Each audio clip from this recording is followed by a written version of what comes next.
여러분, 혹시 이런 생각 해보셨어요?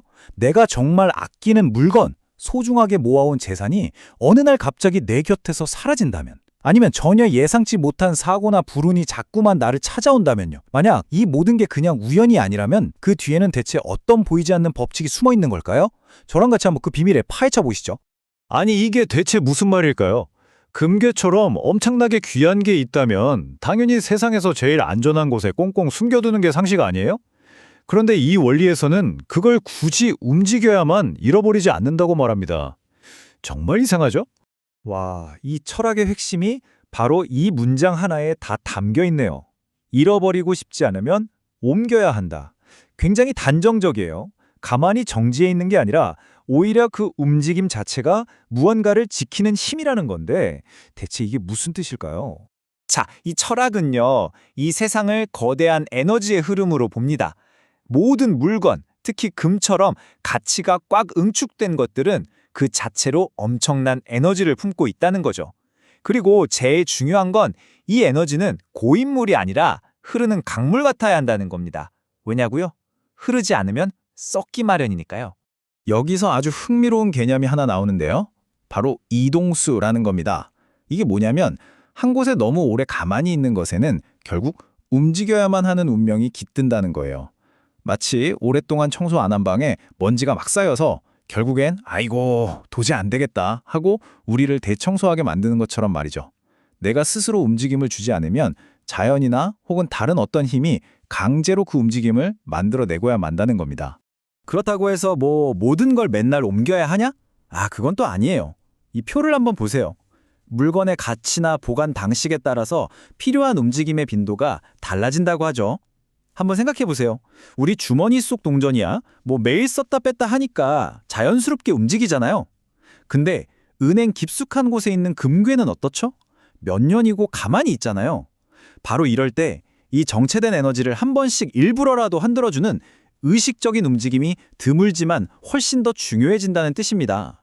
자, 지금까지는 금괴, 그러니까 물건에 대한 이야기였죠. 이제부터가 진짜입니다. 이 움직임의 법칙을 우리 삶 전체, 그러니까 눈에 보이지 않는 에너지의 영역으로 한번 가져와 볼게요. 이건 단순히 물건을 잃고 얻는 차원의 문제가 아니거든요. 왼쪽은 생명력이 넘치는 흐르는 에너지, 그리고 오른쪽은 글쎄요, 부패를 부르는 정체된 에너지예요. 근데 여기서 진짜 무서운 건 뭐냐면요.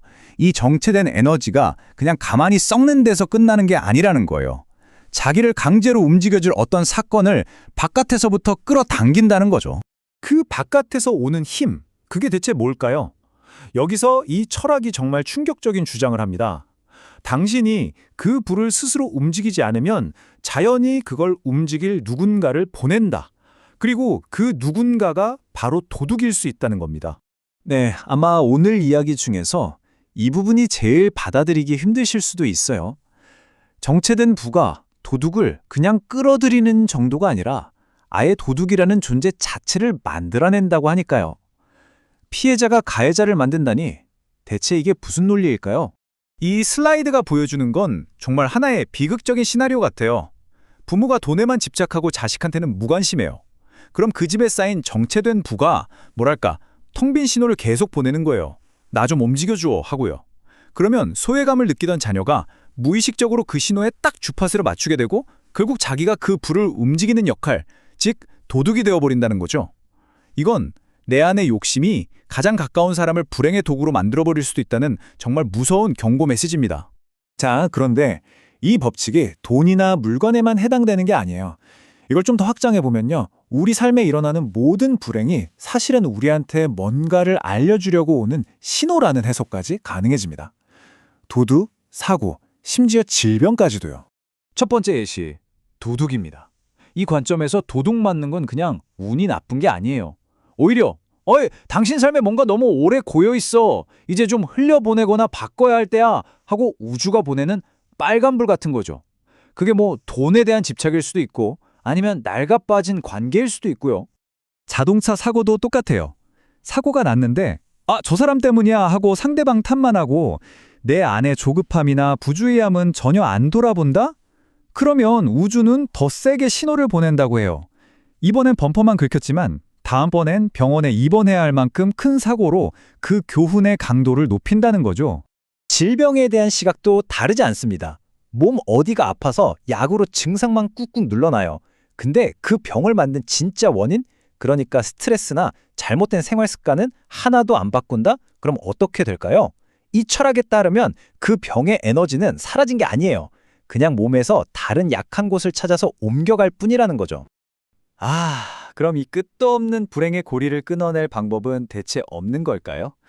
다행히도 이 철학은 그 열쇠가 바깥이 아니라 바로 우리 안에 있다고 말합니다.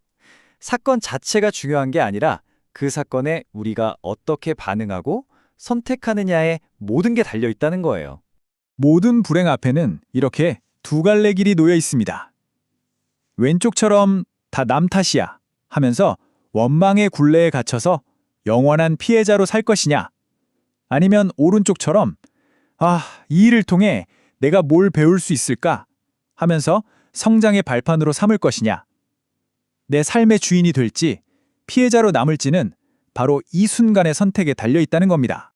결국 이 모든 이야기는 딱 한 문장으로 귀결됩니다. 내게 일어나는 모든 일의 진짜 원인은 바로 내 안에 있다. 남 탓을 그만두고 그 화살을 나에게로 돌려서 여기서 내가 뭘 배워야 하지? 라고 묻는 바로 그 순간 지긋지긋한 불행의 고리가 끊어지고 진짜 성장이 시작된다는 아주 강력한 메시지죠. 자, 이제 이 질문을 여러분 한 분 한 분께 드리면서 오늘의 이야기를 마무리할까 합니다. 혹시 요즘 여러분을 힘들게 하는 일 혹은 이상하게 자꾸 반복되는 것 같은 불운이 있으신가요?